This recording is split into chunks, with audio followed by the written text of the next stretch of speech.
Yeni bir videodan daha herkese merhaba. Ben Sefa Kandemir. Yeni Renault Clio. Şimdi bazı otomobiller vardır ki onlara gelen makyaj, güncelleme, tasarım değişikliği bu otomobili satın alacak almayacak herkesi ilgilendirir. Başrolümüz Clio. Satın almasanız dahi kiralama olasılığınız çok yüksek. Bu da doğal olarak onu tanımanız anlamına geliyor. Peki 5. neslinde tamamen değişen motoru, tasarım özellikleri ve diğer detaylarıyla yeni Clio'da bizi neler bekliyor? Yeni Clio'ya dair bilmeniz gereken her şeyi en anlaşılır şekilde öğrenmeye başlayalım.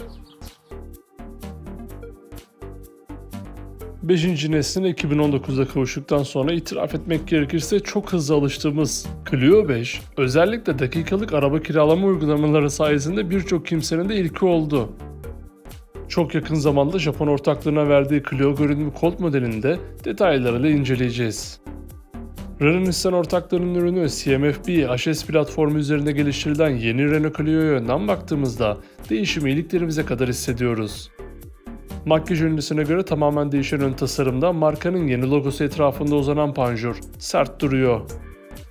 Tabii sert gösteren şey sadece panjur değil, LED farlar da keskinleşmiş. Hatta bu yenilenen farlar bumerang tasarımlarıyla tampon üzerine uzanınca da ortaya böyle etkileyici bir şey çıkmış. Tamponda spor ve hareketli görünürken yeni Renault Clio'ya rengine yakışır mavi bir yıldız bizden geliyor. Renginden dolayı mı bilmem ama kaslı duruşuyla profil çok etkileyici olmuş. Aslına bakılırsa profil makyaj ünlesiyle tamamen aynı.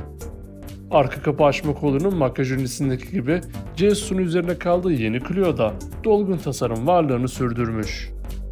Tabi belki de size küçük bir yenilik gibi gelebilir fakat antenin çubuk tasarımdan bu şık tasarıma geçmesi de güzel olmuş. Haricinde ne marş yerlerde ne de gerisinde bir değişimin olmadığı yeni Clio'da bu güçlü tasarım korunuyor. Sizin de dikkatinizi çekmiştir, bu siyah renkteki karizmatik jantlar da makyaj sonrası geliyor. Daha önce Renault'da görmediğimiz bu modeller 17 inç boyutunda.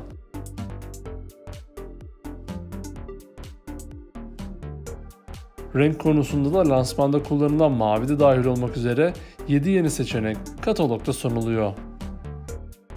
Adeta Ares duruşuyla yeni Clio arka tarafta da ona yakışanı yapmış. Evet, yeni Clio'nun arkasında ön tarafında olduğu kadar etkili bir değişim yok. Ama hocam şu stoplara gel bir yakından bak. Gel. Şu detaylar, şu estetik gerçekten makyaj yaramış. Ama LED varken halojen sinyaller olmamış. Bunu da söylemek boynumuzun borcu. Logo yenilense de Navas Clio musun esprisini yapabileceği model logosu halen duruyor. Tampon da pek karizmatik olmuş. Köşelerde spor havalandırma çıkışları ve gri renkteki difüzör de çok şık olmuş. Bu arka tasarımı da bir yıldız gönül rahatlığıyla verilir. Yeni Clio boyutlarında da makyajlandı sanıyorsanız pek sanmayalım derim. Yeni Renault Clio 4153 mm uzunluğunda, 1988 mm genişliğinde ve 1439 mm yüksekliğinde boyutlara sahip. Dingil uzunluğunda ise 2583 mm ile aynı iç mekan özelliklerinin sunulacağına emin olabilirsiniz. Dış mekanda bizi heyecanlandıran değişiklikleri görsek de iç mekan tam bir hayal kırıklığı oldu. Yeni Renault Clio'nun kapılarından geçip iç mekana girdiğiniz anda dışarıda olduğu gibi büyük bir değişimle karşılaşmıyoruz. Tabi siz daha güzel modellerle hemen karşılaşmak isterseniz kanalımıza abone olup videolarımızdan anında haberdar olabilirsiniz. Şimdiden çok teşekkürler. Yeni Clio'nun şık ve rahat koltuklarına oturduğumuzda ellerimizin arasından yenilenen logosuyla büyük fark eden direksiyon simidiyle karşılaşıyoruz. Benim kullanırken de büyük zevk aldığım direksiyon simidinin et kalınlığı ve duruşu çok başarılı. Bu direksiyon simidinin hemen arkasında ise Clio'ya çağ atlatacak olan 10 inç büyüklüğünde dijital gösterge ekranı bulunuyor.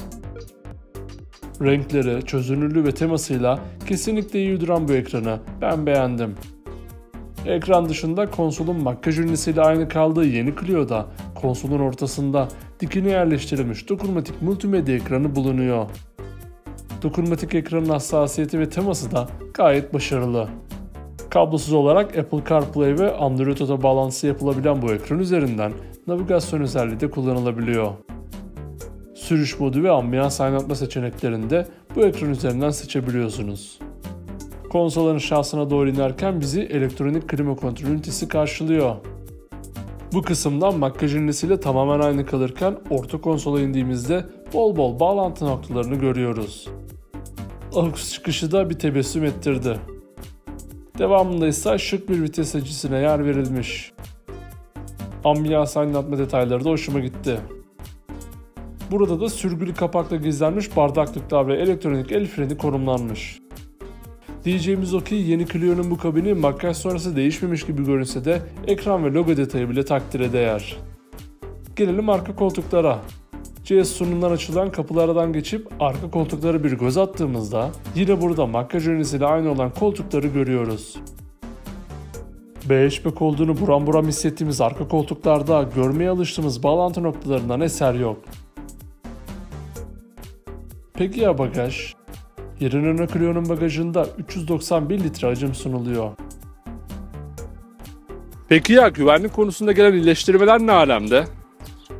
Yeni Renault Clio'da makyaj sonrasında yenilenen güvenlik özellikleri bulunuyor. Bu 20 adet güvenlik özelliklerinin tamamı ADAS bünyesinde sunulurken yeni Clio'nun güven oyunu tazeliyor. İlk sırada üzerinde bulunan kameralar sayesinde hem park hem de güvenlik için kullanılabilecek 360 derece kamera sistemi, sizin gaza ya da frene basmanıza fırsat vermeden trafiğin akışında ilerleyen adaptif hız sabitleyici, yarı otonom sürüş deneyiminde yaşatan direksiyon destekli şerit takip sistemi, çarpışma önleyici sistemler, kör nokta izleme monitörü, geri park uyarısı, anahtarsız giriş ve çalıştırmada dahil olmak üzere 20'den fazla aktif ve pasif güvenlik özelliği yeni Renault Clio'da bulunuyor. Ne dersiniz, bu özelliklere sahip bir Clio'ya binmek nasip olur mu? Tasarımdan daha çok beni heyecanlandıran şey ise motor seçenekleri oldu. Yeni Renault Clio'da beni bir hayli memnun eden tek motor seçeneği hibrit motor oldu. 1.6 litre E-Tech 145 isminde satışa sunulacak olan bu motordan 145 beygir güç, 280 Nm tork elde ediliyor. Yakıt tüketimi ise yalnızca 4.3 litre. Diğer verimli motor seçeneği ise TC100 LPG isimli motor oldu. 1.0 TC motoru yer aldığı bu seçenekten 100 beygir güç, 160 Nm tork elde ediliyor. Yakıt tüketimi ise 4.6 litre olarak kaydı geçmiş. Benzinli turbo beslemeye sahip motorların en üstünde ise 90 beygir güç, 160 Nm tork üreten TC90 isimli 3 silindir motor bulunuyor.